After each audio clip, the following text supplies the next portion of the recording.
welcome to Scott Fox After 9. I'm really glad you could check into this episode, and I'm telling you right now, this one is going to be packed with audio. I've got a lot of stuff that I've got to play for you because the news cycle goes quickly, and unfortunately, the mainstream media isn't doing a very good job at covering it from all angles. So in this episode, you're going to hear from Toronto Mayor Olivia Chow. You're going to hear from the federal housing minister. You're going to hear from Ontario Premier Doug Ford, and wow, is that a doozy. Do we believe that he tracked down a shoplifter in the Home Depot parking lot and threatened to, quote, kick his ass around the parking lot? Do we think that that happened? I'm not saying it didn't happen. I'm just saying it's quite the story. And you're going to hear that in this episode of Scott Fox After 9. You're also going to hear from Pierre Poilievre, from the public safety minister, from President Donald Trump. Yesterday, he said a couple of things that were of interest and a whole bunch more, all coming up on this episode. You see, if you're new to the podcast, one of the things that I love to do here is give you more than what you're getting from the mainstream media. When you watch the news at night, you get their spin, you get the clips that suit their narrative, and everything is very short form. I'm going to go long form in this podcast. I'm going to give you extended clips so you can get that context and clarity that you're not getting from mainstream media news sources. And I think that's part of the reason that this podcast continues to grow every single day. If you are a new listener, I hope you'll hit that subscribe button because I do this every single day. And this one, like I said, is going to be very, very good. I think today, before I even get to the audio, I've got to address something that came down in the last 24 hours. The tariffs are working for America. What America wanted to do is working. The Donald Trump plan is coming together. Stellantis has announced they are leaving Brampton as far as production of the Jeep Compass is concerned. They are moving production from Ontario to Illinois. That is a major blow to Ontario's auto sector, a major blow. And I have a feeling Stellantis is just the first. There's going to be more. We are going to wake up to headlines again in the future where we've got an auto manufacturer announcing they're going to cease operations in Ontario and they're going to move to America. They're going to do that because they've been given a sweetheart deal by the U.S. government and to avoid tariffs. They don't want to have to pay extra to ship the Jeep Compass from Ontario into America. They don't want to do that. So, setting up in America, they avoid the tariffs. And as long as we don't add counter tariffs, we won't pay the tariff either if we still buy a Jeep Compass. However, that Jeep Compass is no longer being made in Ontario, employing Ontarians, and of course, all of the things that go with that. So I've got a simple question. What do we do now? We elected Doug Ford, Premier of Ontario, back in the spring. And what was that entire campaign about? He still has the sign on the podium when he gives a speech. Protect Ontario. Protect Ontario from Donald Trump and his tariffs. Protect the Ontario economy. Well, it seems like it needs protection, but I don't know who's doing it. Nothing was stopping Stellantis from leaving Ontario. Did we even try, by the way? Did we even try? One of the reasons, there's a number of them, and tariffs, like I said a minute ago, are a main source. That was the catalyst. That was the spark that lit the flame. But there's a lot of reasons that a business might want to up and leave Canada and go to America, not the least of which is the cost of doing business. In America, we get it. The taxes are lower labor costs, lower a lot of different things. Is Ontario and is Canada even trying to be competitive in that area? Did we have any sort of a conversation with Stellantis about, hey, maybe we can make it cheaper for you to operate here so that you don't have to go to the U.S. to get a cheaper operation? Maybe we make it so cheap here that it's worth it to pay the tariff when Jeep Compasses get sold in America. I don't think we did. It seems like we didn't. If we made Stellantis a good deal, I would think they would still be here. I don't think this is personal. I also don't know what we're going to do about it either.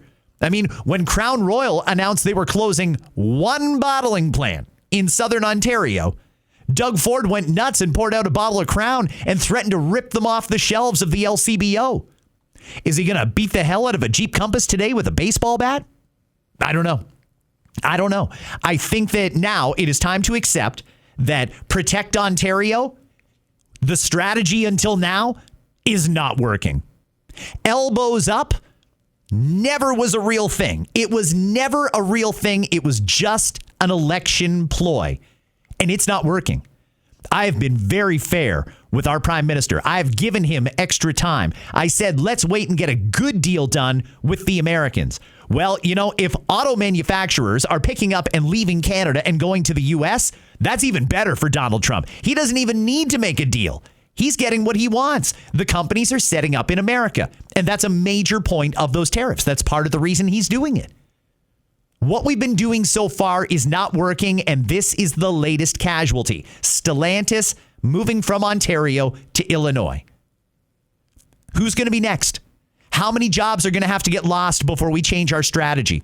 I might circle back on that at various parts of this podcast, because you are going to hear from Premier Doug Ford and maybe even from Prime Minister Carney as well. He was getting back from Egypt yesterday on that flight that he had to charter because there were no military crews available to fly him on his plane over to Egypt for the peace signing deal.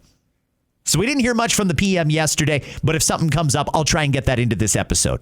Now let's get into it. Let's talk about housing. This is another big thing. Part of Elbows Up is we have got to start building more homes in Canada. Now, I never thought that that was the right idea because I never trusted government to get it right. And they didn't. What was the first part of the housing building strategy? Condos. We went all in on condos. And I said it from the beginning. A lot of people don't want those. Now we've got a ton of condos sitting on the market, and a lot of people are in negative equity on those condos that they bought. They would have to charge such an incredible rent that nobody wants to pay just to cover the cost of carrying that. And now the prices have come down so much, they've got negative equity. Condos were never the answer. I think we've either got to incentivize seniors leaving these big subdivision homes and going somewhere better for them. Or we need to lower costs somehow without devaluing the entire real estate market. There's a lot of folks who are worried that their home is going to go down in value, and that directly impacts their bottom line and their equity. Well, the government has decided that since nobody wanted all the condos that we rushed to build, now we're going to build trailer parks, mobile homes, basically. And the government, nearest I can tell, is going to own them. I don't know if you'll ever own one of these. I'm really not sure how it's going to work. But yesterday was the first step forward in building houses in Toronto. Here is the housing minister, Gregor Robertson, in Toronto yesterday, talking about what the Carney government has planned. Several things are clear in these last few years. On the housing front, home ownership has felt unattainable to way too many Canadians. The costs of land and construction are too high, and overall, there's not enough affordable housing across Canada. We need a major shift to bridge the divide and make the housing market work better for all Canadians. In just a few weeks, the Minister of Finance will table the federal budget so that we can meet this moment and set out just what we will build, not only what we will build, but how we will build it. Build Canada Homes fights homelessness, expands deeply affordable and community housing for low-income households and partners with private sector developers to build affordable homes for Canada's middle class as well. Maison Canada va offrir des incitations et que les constructeurs puissent faire ce qu'ils font le mieux, bâtir.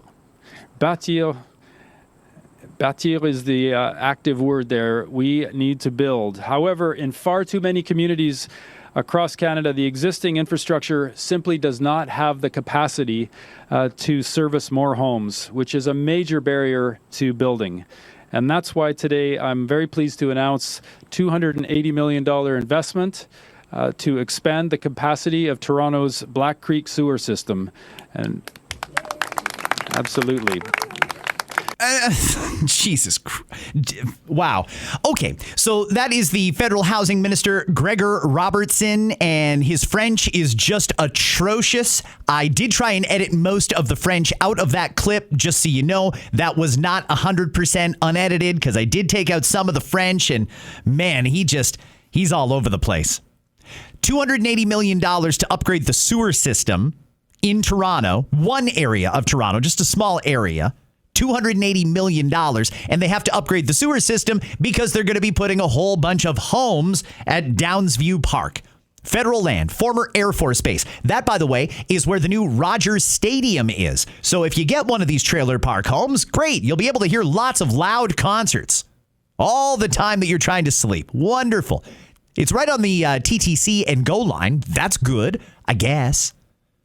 But is this really what people want? Do they want a mobile home park full of houses that are low income? These apparently are going to be deeply affordable. And nobody has told us how much deeply affordable means in Canada in 2025. Are they $100,000 homes?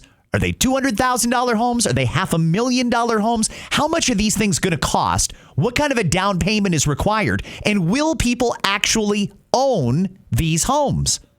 Let's see if we get any answers here. Once complete, this investment in partnership with the City of Toronto will catalyze the construction of up to 63,000 new homes on the Downsview site. And the Black Creek trunk sewer is 15 kilometers long. It serves more than 350,000 people. We have come to the point now where growth has outpaced capacity. And with the upgrade, without an upgrade, the city cannot approve new housing permits in this part. In the short term, our investment will ensure new housing developments can be approved with confidence and at speed. But in the years ahead, it will also help tens of thousands of families gain access to affordable homes closer to work and the communities that they love. How much is affordable? Why is that a difficult question? Why is nobody putting a dollar amount there? How can people get excited about this? Oh, thousands of new homes coming to one area of Toronto. Deeply affordable. I've heard it twice now. How much? How much are these things going to cost? The government's involved in this in some way. Maybe it's just building infrastructure, but apparently the government is also handing over the land and maybe subsidizing the cost to build these homes. Does that mean that the person who buys it is going to own it? Or will they really just be leasing it from the government and maybe from a private developer? We need to know if you're going to own the home. That's an important detail here. How low an income do you need to live here? And when you do create an area, maybe this isn't a politically correct thing to say, but let's be honest, because we all know. When you build a massive subdivision full of low-income housing, socioeconomic status can sometimes impact the area you live. And if you live in a poor area, they tend to be much higher in crime. They tend to have a lot of other issues that more affluent neighborhoods don't have. Has anyone thought about that? I doubt they have. I'm very pleased to share that the first 6 development sites announced last month, the first development to be led by Build Canada Homes, is right here at Arbo Downsview in Toronto. And this project, Build Canada Homes, will deliver 540 homes that are factory built here on the site. And to accelerate this project, Build Canada Homes is launching its work this week to identify the companies that will lead the design and build. And I think Anna can give you a few more details on that. Builders will be asked to demonstrate their experience and innovation with factory-built housing and other methods of construction, including modular and mass timber. Companies will need to prioritize Canadian-sourced materials and ensuring that we have orders for the Canadian industries of those building products. Well, that's just going to make things more expensive. Mandatory it has to be built using Canadian products. Hey, I'm all for that, supporting Canadian, but we all know, anybody who's ever done grocery shopping knows that just because you're in Canada, buying something Canadian is often more expensive. You can go to the grocery store now and find some real cheap apples. But those aren't the ones from Ontario, and it's apple picking season. Craziness. I don't really know what the federal government is planning here. Now they're saying 560 new homes. They said initially 63,000. Then they said 560.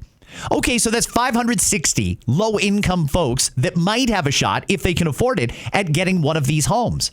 It doesn't really seem like that's going to solve our problem, because the other huge problem when it comes to housing is we keep bringing people here. We have not turned off the immigration taps. There's people coming here all the time. We're constantly adding to the population. but we're not building enough homes quick enough to accommodate that. Doesn't common sense say nobody else comes until we've built enough homes for the people who are here? Isn't that just common sense? I don't know if the federal housing minister has any of that. I really don't. I know the mayor has talked pretty openly as a city council about the hole that's being left in the budget of about $100 million when it comes to funding for refugees and shelter spaces. I just wanted to know if there's been any movement from your government on filling that gap.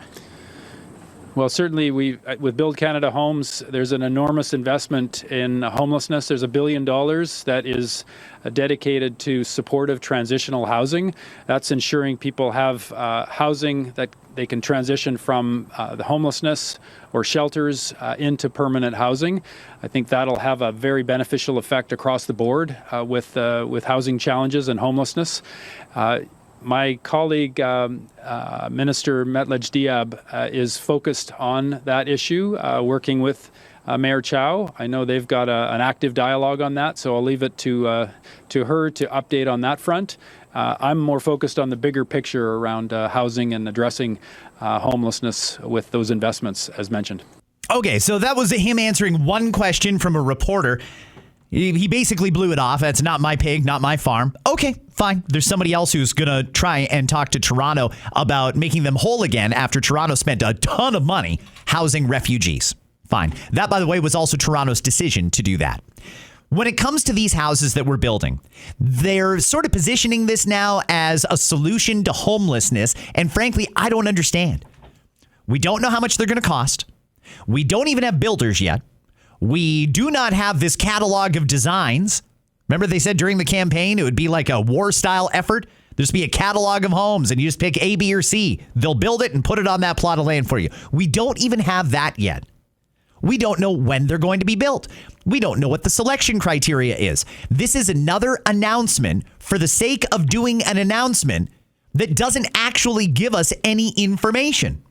Now, Toronto Mayor Olivia Chow was mentioned there. She, too, was at this news conference. And here's Olivia Chow explaining the reality of living in Toronto in 2025. There is a family not far from here. 2 parents working full-time and raising their little boy in a 1-bedroom apartment. They would love to stay in Toronto because they love Toronto, but they don't want to leave. They just want a home they can afford and enough space to grow the family in a city where they work and where the son go to school. This is a story of so many families in our city. It is why we're here in Downsville, because what we do here matters. Does it? Does it really matter? It kind of feels like we're taking a piss into the ocean here. You know, you could pee all day long and the water level's not going to go up. It's not going to go up at all because the ocean is so vast. And in this case, we've got a problem so vast and a problem that compounds every single day that we bring more people here. We can't build houses fast enough for all the homeless people. More and more people are going homeless every day, and people are still coming to this country with nowhere to go. It's insanity. I don't understand why the government can stand there and pat themselves on the back like, look at us, we're doing something. That was a whole announcement spending a minimum $280 million to build 560 homes. And we have zero information about these homes. Here's my suggestion. Anytime this government talks about housing, you've got to be deeply, deeply skeptical, and you've got to follow the money and ask who's getting rich. Apparently, only so many builders can do what the government wants to do here. And I know 2 of them. Mattamy has some experience in building modular prefabbed homes, and so does Brookfield. That's Mark Carney's company. What's going on here? You know, when they make an announcement like this, 560 new homes coming to the Downsview Air Force Base. Okay, fine. Talked about what kind of a neighborhood this is going to be. We have no other information. None.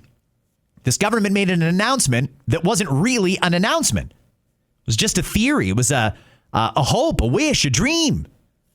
That's not going to solve the problem. We need to think much, much, much bigger than that. And we need to build faster, and we need to stop the problem in the meantime and close the doors. Nobody else is coming to this country, full stop, unless you are a doctor, a nurse, or some other professional that we need in Canada imminently right now. No more. We can't let any more people in. There's nowhere for them to go. Why is also so much of this focus on Toronto?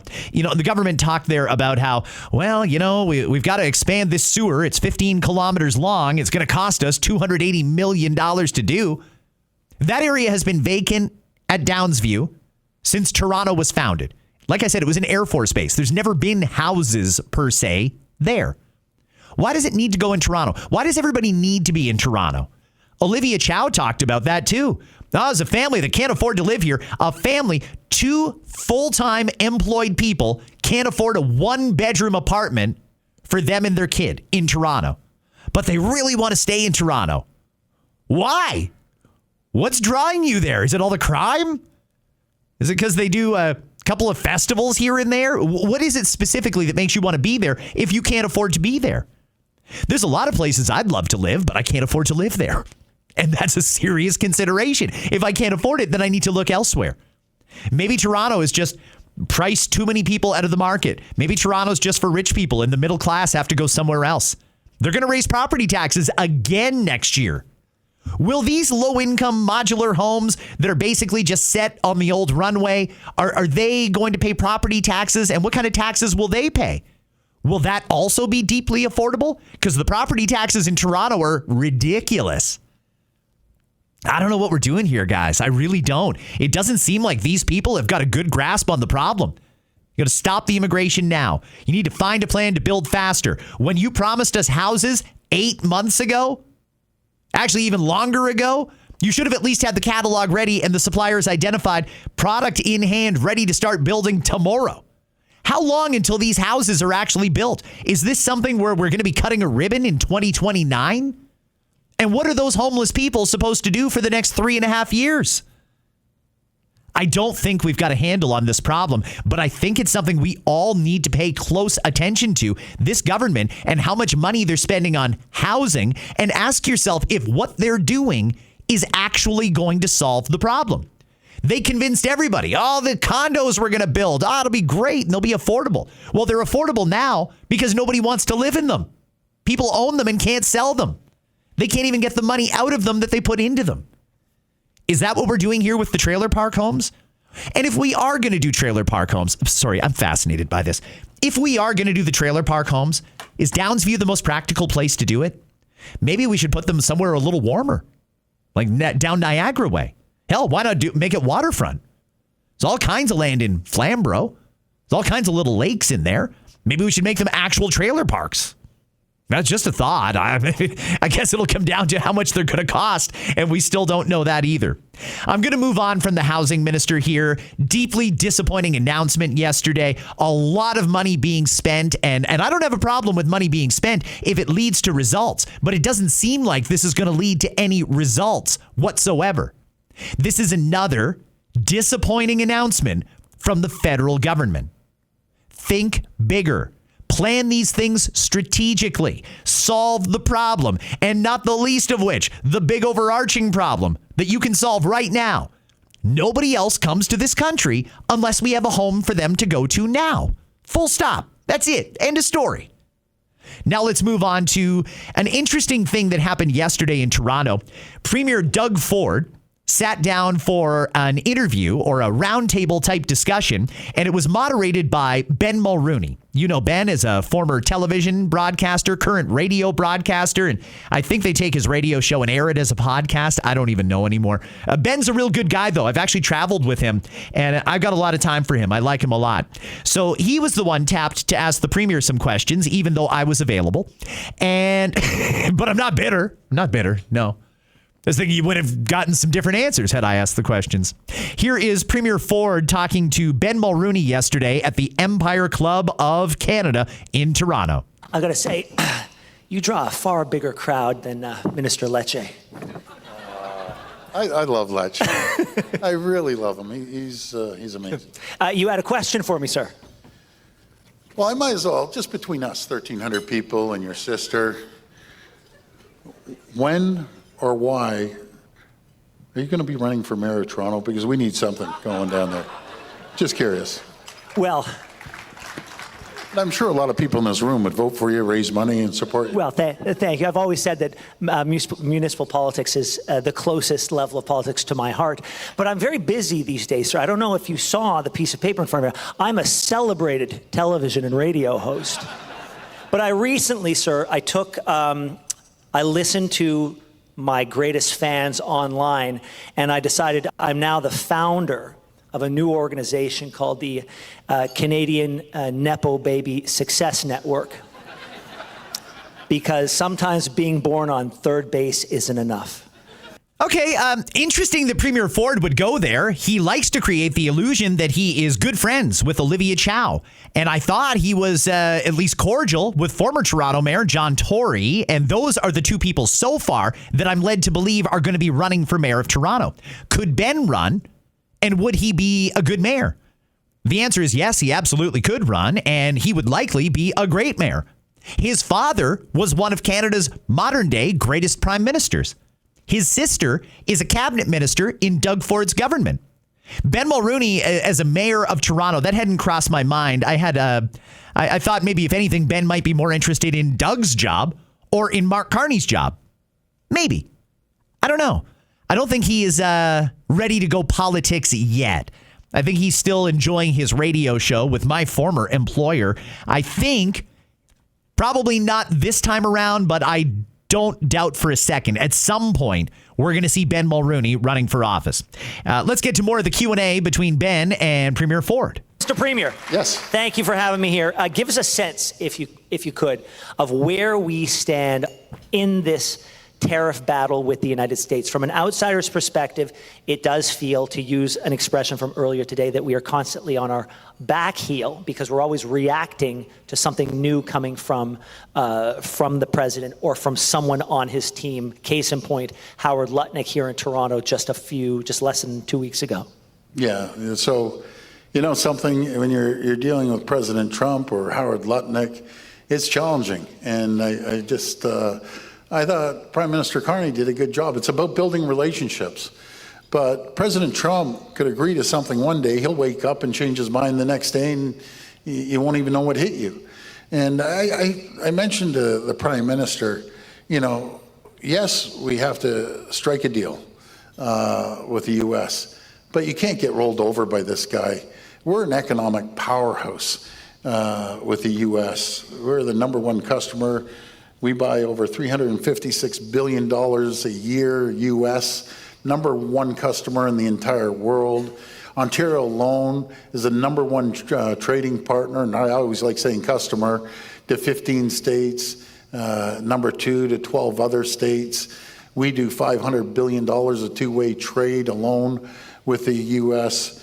So if he can't get a deal, we have to hit back. Yeah. We just have to. And I'm not speaking on behalf of any premier, but my good friend Scott Moe, he has the uranium, he has the potash. The uranium keeps their 94 nuclear facilities going down in the U.S. The potash could devastate the U.S. agriculture. Ourselves, nickel, 60% of the high-grade nickel comes from Sudbury. That's used for their military, for aerospace, for manufacturing. This is just to name a few, not to mention our aluminum and our steel and so on and so forth. So I would definitely not roll over. I'd hit him back hard, in my opinion, and that's what he understands. He can't be bullied, and he shouldn't be bullied. But it's a tough position Prime Minister Carney is in. But I'm glad they're building a relationship. Yeah, I think I'm glad that the Prime Minister and the President are building a relationship as well. Just to offer a little bit of commentary on what the Premier said there. He did say the Prime Minister is doing a good job, but he shouldn't get rolled over by Donald Trump. And I think that means he shouldn't get too into the friendship that Carney and Trump have got. He's got to still stay focused more on the business side. And if Trump doesn't want to agree to a deal that works for Canada, then Canada should be prepared to fight back.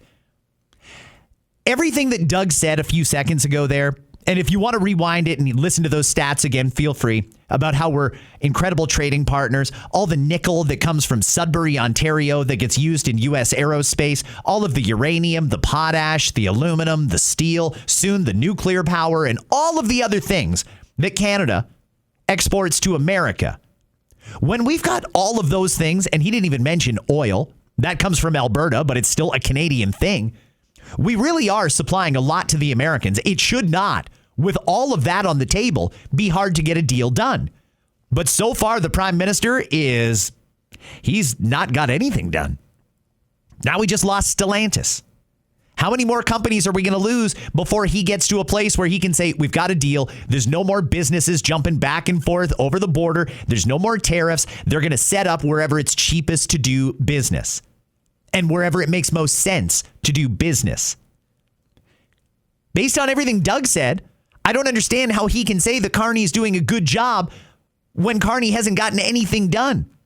Yes, we want him to have a good relationship. Mission accomplished. They're clearly good friends.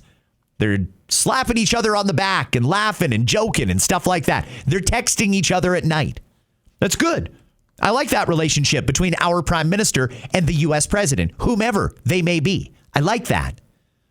But Carney said he could get a deal done. Elbows up inspired millions of Canadians to get elbows up, thinking that they were doing something for Canada. What is Mark Carney doing for Canada in the way of protecting jobs, building our economy? All of the interprovincial trade barriers gone? Are all of them gone? Can I get BC wine in Ontario liquor stores now? No. No, I can't. Have we built a road to the Ring of Fire so that all of those critical minerals that Doug talks about can be exported and sent around the world or to America? No. No, we haven't. Have we repealed any of the laws that are preventing our oil and gas sector from thriving? No. No, we haven't. Have we got a deal with America? No. No, we don't. I don't understand how Doug can say Carney is doing a good job when so far there's no evidence of that. I like the cordial relationship, but there's got to be more to it, and frankly, the clock is running. Now we lost Stellantis. Who's next? Will we run down there to get a deal done if we lose Ford? General Motors? Honda? Toyota? Any of them? I don't understand what this lackadaisical attitude is. This is an emergency. We're going to lose tens of thousands of jobs. And it doesn't seem like anybody's doing anything about it. It's very, very frustrating. Here is more of the Q&A with Premier Ford. We're hearing that the next tranche of projects of national importance are going to be unveiled before the Grey Cup. Are you hopeful? Are you hoping that the Ring of Fire is on that list? Well, he told me he would be. I would take him for his word, right? And I'm all about a handshake, and when someone tells you they're going to do something, you do it. It's no different than ourselves. When we say we're going to do something, we get it done. So we're going to work with them. And let's assume for a second it is on the list. What happens the day after that announcement? Well, then we start moving and getting things done. Actually, the preliminary work's already being done. Yeah. We're already starting the road to the Ring of Fire with Webber-Quay up in the far north, and Arrowland. Chief Sonny is just a fabulous chief, very progressive thinker. So they want to start, which they're doing right now, and I'm going to take a quick trip up there to, again, be there to support them any way we can. I had Premier Danielle Smith on my radio show last week, and I asked her the differences of working as a premier with the Trudeau Liberals versus the Mark Carney Liberals, and she said pragmatism was the biggest change, that she felt that there was a more pragmatic approach to government. It was far less ideological, at least in these early days. What's your assessment? I agree. You're dealing with a business person. That's learning government, but we're there to support him about government. And he understands where he has to go. We just have to move quicker and faster on everything across the board. Great personality, takes your calls, takes your messages, returns them right away. He's good. I don't care. I'm a staunch fiscal conservative, but I don't give two. Hold on a second here. Hold on a good goddamn minute. I'm a staunch fiscal conservative. Ontario's about to have one of the biggest deficits it's ever had. Seriously, I'm not kidding. Staunch fiscal conservative. Doug, I have no doubt that you are a staunch progressive conservative. I don't know that I would call you a fiscal conservative at this point, because frankly, if you're cheering on Mark Carney after you just admitted that everything has got to start going a lot faster, you basically said he's a nice guy, but things have got to get moving here. He runs a tight ship, but nothing is getting done. All right. Okay, I don't know how you can make those two things match. That he's doing a good job, but all of those other things need to be done. That doesn't add up to me. As far as managing the books here in Ontario, there's a lot of folks who would disagree with you on that, Doug. A lot of people would. There are a lot of people concerned. Excuse me. There are a lot of people very concerned about the state of the finances here in Ontario. We're racking up quite the deficit here, and we need to get our books in order in Ontario as well. Every penny that we spend on interest is less money we can spend on schools and hospitals and things like that. We still got a lot of programs that desperately need funding. Are we doing $10 a day childcare or are we not? Are we going to fund autism supports and therapies or are we not? There's a lot of things that people would like to see prioritized, and frankly, they're not seeing it prioritized. I don't know that that was the best thing to say. Fiscal conservative? Yikes. Progressive conservative? Absolutely. Two hoots about political stripes. I just don't. And don't get me wrong. I'm so proud to be the leader of the PC party. But, you know, I'll work with anyone. I think I've shown it doesn't matter if it's an NDP mayor or Liberal leader. And that's the same right across our country. We have NDP premiers, which I get along very well with, Liberal premiers and Conservative premiers, and we all work well together. I don't know what people are clapping for. They're not working well together. The simplest thing that everybody agreed we needed to do was get down those interprovincial trade barriers, and they're still not down. How many different times did they all fly across the country to meet each other and sign MOUs, and we've still got that in place? Don't tell me you're working well together, because nothing has gotten done. We are really behind the eight ball here, and we just lost Stellantis. Now what? It's remarkable that nobody feels any sense of urgency here. Everybody's doing a good job. Everybody's doing a good job. Really? Because I don't think I've ever seen Canada this bad. How is it possible that things are this bad in Canada if everybody's doing a great job? Come on. Let's be relatable to the people here, and they can see it. They see through all of this. Smoke and mirrors, announcements, patting each other on the back, platitudes about working well together, and we all know nothing is getting done. I'm going to move on from this here because this is infuriating. It doesn't seem like there's going to be any pushback in the answers here, so fine, whatever. That's maybe it's not right for that particular format there at the Empire Club. But at one point, the Premier told a story, and he was talking about the amount of crime in Ontario. We haven't even touched that topic in a while, but there's a hell of a lot of crime happening. The Premier touched on that and gave a story that some people think might not be true. I have no reason to say if it is true or not, but you be your own judge. Listen to this. As somebody who reports on the rise of violent crime on my radio show far too often for my liking, you know, the issues of criminal justice reform are top of mind for me, as I'm sure they are for so many people in this room. What are you hearing from Ottawa in terms of what their plans are for criminal justice reform? Because just last week, the Tories put forth a bill C-242, the Bail Not Jail Act, which got voted down, but that was followed quickly by the Liberals vowing that the Conservatives would be very happy with what's coming down the pike, with a far more comprehensive second look at criminal justice reform. What have you asked for from Ottawa, and what have they told you about what's coming down the pike? Well, first of all, I want to give a big shout out to my Attorney General, Doug Downey, amazing Attorney General, my Solicitor General, Michael Kersner, that's working with their colleagues. I know Doug Downey's been working with Minister Fraser as their Auditor General. But our message to them, very simple, is don't have a watered-down bail system. People are done. Folks, we're out in the field every day. We're doing polls. I've never seen crime go from eighth out of 10 up to number 1 beside economy and healthcare. People are done with this crime. Everyone in this room knows someone that got their car stolen or a home invasion. We experienced it down the street just in my little neighborhood. 4 home invasions. They kick the door in. They put guns to people's heads, terrorize them for their keys. And then they steal their keys. And guess what happens when they get caught? They go in front of the judge, and the judge says, oh, little Johnny didn't mean to do this. We're going to let him out on bail. He doesn't let him out on bail once. This is a 4th, 5th, 6th time. There has to be consequences when you do violent crimes. The poor family in Kleinberg, just imagine trying to protect your 4-year-old daughter when these punks have a gun to her head, and he gets shot in front of his 3 kids and his wife. They won't be able to live in the home. That's going to impact the kids their whole lives. And there has to be accountability. And that's what we need. We need tough bail reform. Not only that,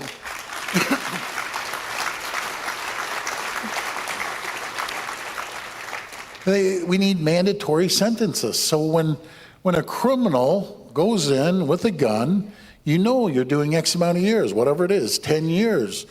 But their argument, the Liberals are saying, well, Harper tried that. No, Harper did a broad brush across everything.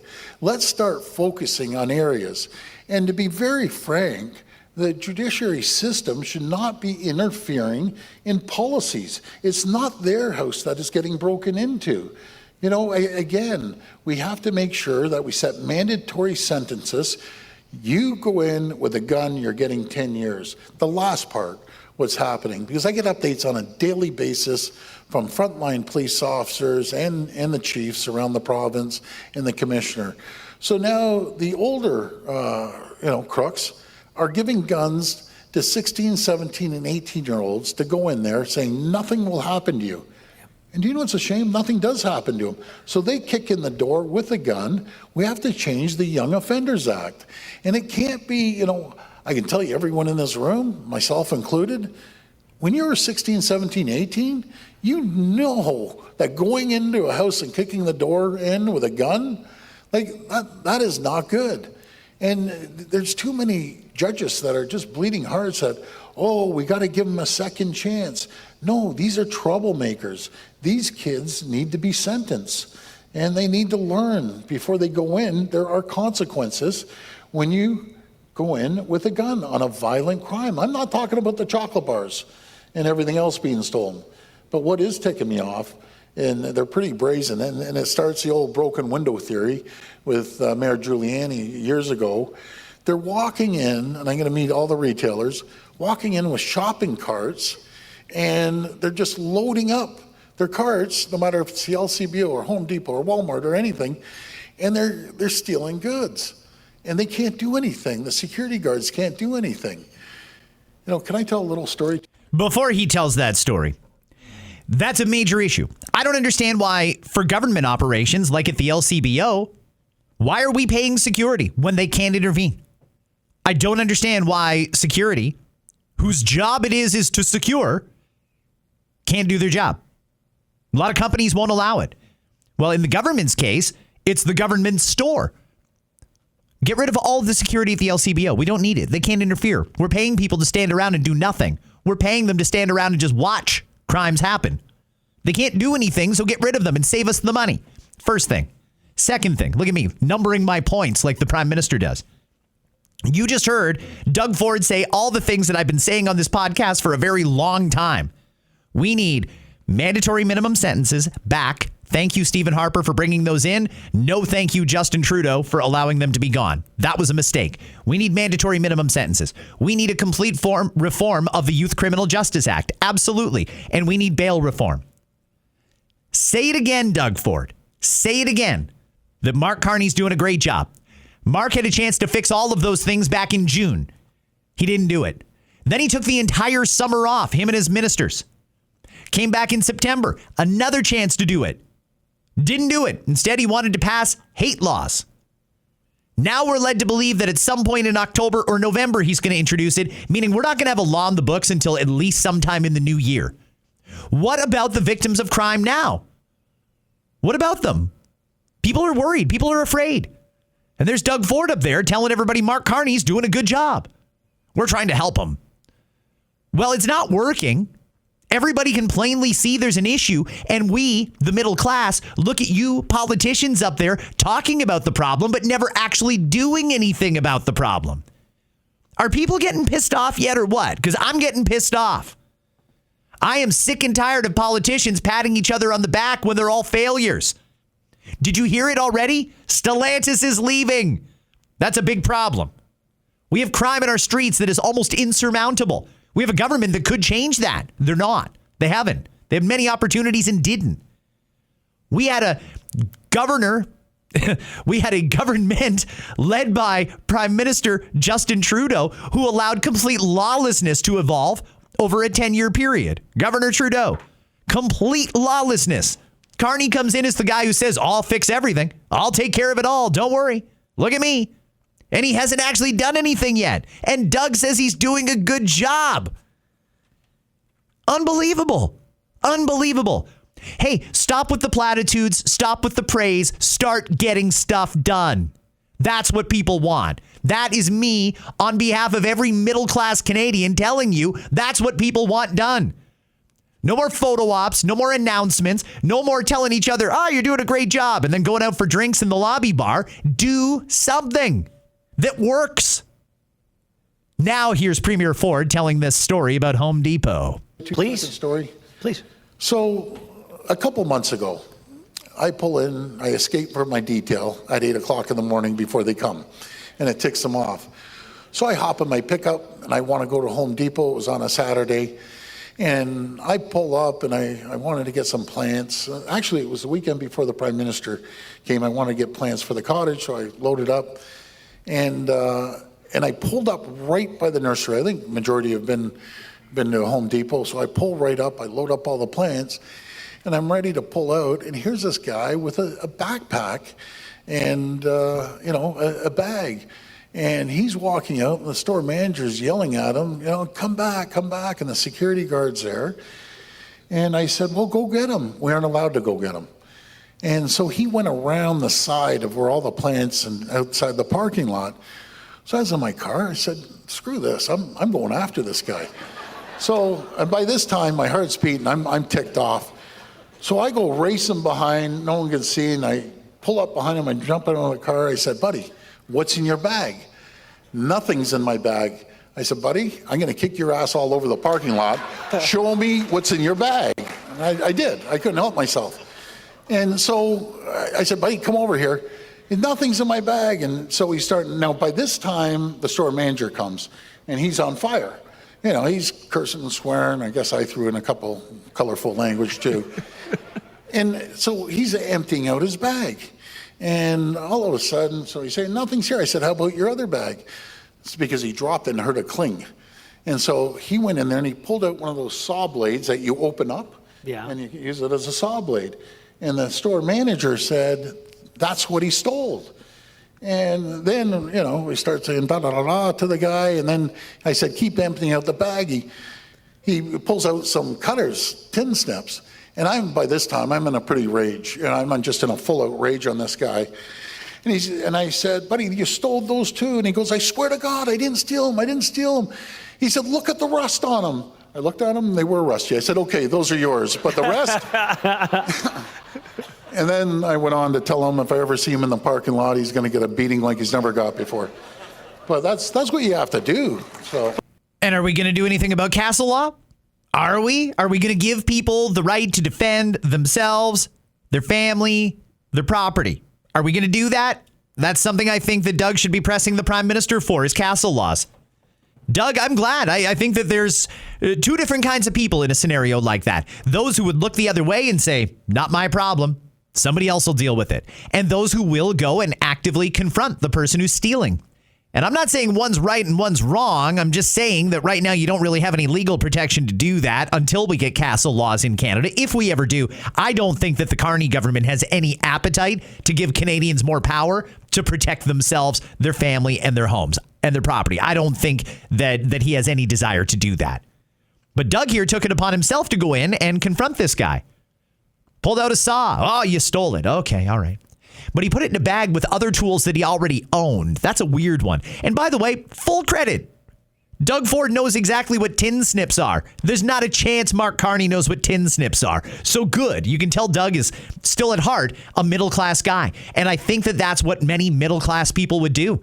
Sick and tired of seeing people getting ripped off and seeing crime thrive. A lot of people would be tempted to do exactly what Doug Ford did.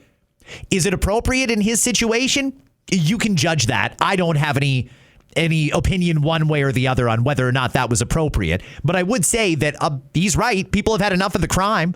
I just don't understand how you can point out accurately how much people have had enough of the crime and then still say the prime minister is doing a good job. He did it again in this clip or in this podcast. You heard him say it again, that Carney's doing a good job. I just don't understand it. I really don't. Anyway, that was Doug Ford's story about what apparently happened at a Home Depot on a Saturday morning this summer. He chased down a shoplifter and confronted him and threatened to beat his ass if he ever saw him in the parking lot again. Okay. Yeah, I'm just going to leave that there. Yesterday would have been the birthday of Charlie Kirk. If you haven't heard my Charlie Kirk episode, by the way, it came out the day after he was shot. I did an episode that was a little uncharacteristic for me because I usually have no shortage of words. And that was a day when I didn't know what to say. And I know I was a little emotional in that one, but I still get people that reach out that heard that episode. And maybe they were a fan of the pod. Maybe they weren't. Maybe they stumbled upon it by accident. But that Charlie Kirk episode is one of my most downloaded since I launched this pod back in January. And now we're over 200 episodes in. That Charlie Kirk episode is still getting crazy downloads. So thank you if you're a listener, because you heard that episode. Yesterday, on what would have been Charlie Kirk's birthday, President Trump posthumously awarded the Presidential Medal of Freedom to Charlie. Today we're here to honor and remember a fearless warrior for liberty, beloved leader who galvanized the next generation like nobody I've ever seen before, and an American patriot of the deepest conviction, the finest quality and the highest caliber, the late, great Charlie Kirk.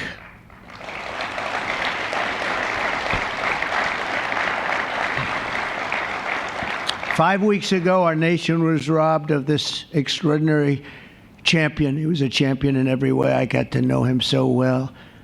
He didn't like losing.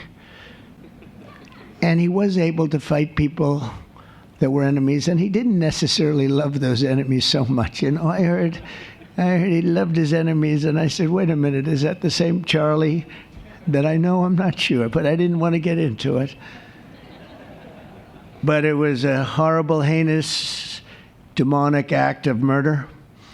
He was assassinated in the prime of his life for boldly speaking the truth, for living his faith and relentlessly fighting for a better and stronger America. He loved this country. And that's why this afternoon it's my privilege to posthumously award Charles James Kirk, our nation's highest civilian honor, the Presidential Medal of Freedom. Thank you. If you want to watch that entire ceremony, it is on YouTube, and it was very nice. Charlie's wife spoke, and it was a nice little tribute to Charlie, and I don't know if he wanted the Presidential Medal of Freedom. I don't know if he did it for awards and accolades, but he certainly did a hell of a job in what he did do, and I miss him a lot. But I think his death, in a strange kind of a way, actually helped. It actually helped because it did shine a spotlight on civil discourse, our ability to be able to debate policy without hating each other afterwards. And if that's Charlie's legacy, I would think that Charlie is probably going to be happy with that. One more on the Charlie Kirk thing. Pierre Poilievre did an appearance on the, I believe it's Northern Perspectives podcast.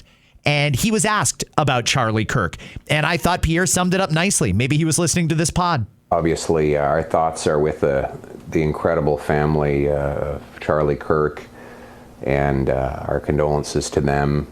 He was winning a lot of debates, and I think the authoritarian left was frustrated that they couldn't win the argument, and then ultimately they ended the argument. And that's so often what they do. There's a censorship ideology on today's left. The left has become very authoritarian, and they can't tolerate any kind of disagreement, especially when they're losing the debate. And they started with cancel culture, but then there's certain people who just refuse to be canceled.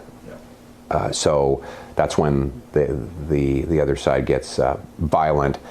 What's been so inspiring is to see that none of Mr. Kirk's supporters have responded with violence of their own. You know, they've been very peaceful. There's been no windows broken, no riots, no counter-assassinations, nothing. Very inspiring to see the peaceful response by his supporters. To see his wife forgive the shooter, unbelievable. I don't think I could have done that. All right. Good words there from Pierre Poilievre. I am running out of time here, and there's still things I want to fit into this episode, so I'm going to go a little bit rapid fire. I want to take you back to yesterday on The View. The typical View team were trying again to do a drive-by on the president. This is a smear. This time going through his Secretary of Health and Human Services, Robert F. Kennedy Jr. And they don't like that RFK's research and his work at HHS has produced a link, possibly, between Tylenol use during pregnancy and kids being born onto the autism spectrum. And they tried to talk it out, and the guest they had on there was Cheryl Hines. That is RFK Jr.'s wife. And I thought she did a real great job at trying to correct the record in a very, very left-leaning environment. The View is not interested in presenting a balanced perspective. They really just want to get their agenda across in daytime television for the folks who watch that and eat up everything that they are putting on the table. Cheryl Hines. Listen to her in this interview clip. Your husband, when he announced basically that he believed he found some causal links between autism and Tylenol, it created a lot of panic in women who were being told by their OBGYNs who look at them that Tylenol, if necessary to treat pain during pregnancy, is safe. What would you say, and I know you're not a medical professional, but to women who now feel anxious and nervous because their doctor's telling them one thing, but the top public health professional is telling them something very different? Not a professional. Well, they said consult your doctor before taking it. That's what they were saying, and that holds. So I agree. Listen, I've been pregnant. I understand it's stressful being pregnant. I found because you're so concerned with everything. I didn't drink caffeine when I was pregnant. So to say, hey, consult your doctor before you take this. I agree with that, and I think that's okay for moms to hear. Cheryl? Yeah? Go ahead. Now, all right. I am. This is not your fight, really, to be fighting. Yeah. This is your husband's fight. Thank you for acknowledging that. But go ahead. But hear what we're talking about. I do want to say, he's not a doctor and he's not a professional. Yes. And oftentimes when he's speaking, he is speaking not with the best information that we can get because, we could do a lot better with health stuff. And there's a lot of stuff he can do. And some of the things he's suggested, take it out of the hands of my doctor and me and my OBGYN and me. And I wonder, does it give you pause and are you able to say, that might not actually be so, because I've got my experience and I've lived with this and I'm still here. So are you able to have those conversations with her? I am able to have those conversations. And just to be clear, 90% of secretaries of HHS have not been doctors. But they've had a science background. There have been 3. Yeah. No, to be honest. One of Obama's secretaries of HHS was an economist.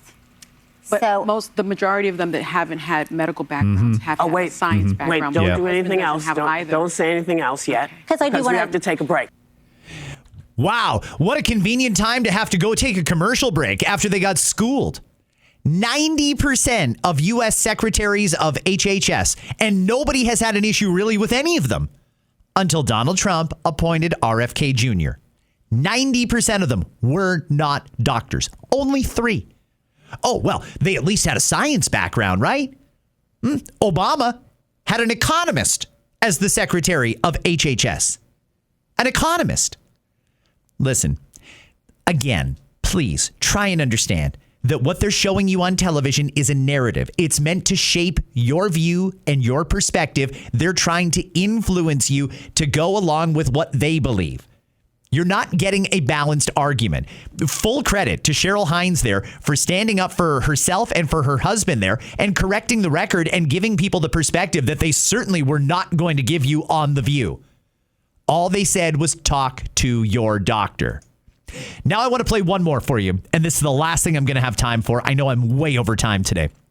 It was Conservative Member of Parliament Frank Caputo talking to the Public Safety Minister, Gary Anandasangri, in a parliamentary showdown. That's what some people are calling it. It was a committee meeting, and keep in mind, this is our Public Safety Minister answering these questions. A very easy question about the border and border security. That was something else that we were promised during the election campaign. Put your elbows up and listen to this. Minister, 600 foreign nationals were set to be deported. 70% of them committed violent crimes, including sex assaults. Where are they? Thank you, Mr. Caputo. Thank you for that question. As you're aware, the Canada Border Services Agency is tasked with removals of those who are deemed to be Minister, I'm sorry, we don't need a preamble. We just need an answer. Where are the 600 people who were set to be deported? Maybe I'll ask this way. Do you know where they are? Yes or no? Mr. Chair, if I may respond to this question in whole. So, as you're aware, the CBSA is tasked with the removal of those who are inadmissible to Canada. In this particular case, we have been ensuring that removals have been taking place at an unprecedented rate. I asked about the 600 people, Minister. I didn't ask about removals at an unprecedented rate. Do you know where they are? Yes or no? Well, there is a set of I'll take that as a no, Minister. Let's move on. Let's be clear, Mr. Caputo. There are a number of individuals who are in the process of being removed. So of the 600 you talk about, there is a breakdown, and I'd like to invite Ms. Gorman You are the to respond to Minister. this. You are the expert. The Globe and Mail reported 600 people are missing. You're the Minister. You're expected to know this. The buck stops with you. We have 6 minutes. You don't know. Let's move on. You promised 1,000 new border officers for the CBSA. How many have been hired? So right now, as you're aware, we are in the process of ensuring that the 1,000 new CBSA officers will be trained appropriately. Again, Minister, you're answering questions I'm not asking. I asked how many were hired. Simple number.